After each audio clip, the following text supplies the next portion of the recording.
आज मौसम खूब ভালো কাটাই বালি লোড করব।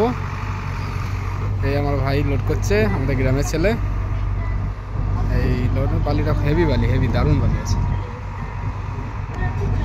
এই আমাদের যুব 65 এদিকে দুটো লরি দাঁড়িয়ে আছে, লোড করবে সব। খাদে তেমন গাড়ি নেই, বৃষ্টি হলো এইমাত্র, ফাঁকা। অসাধারণ বালি, অসাধারণ, লাভলি।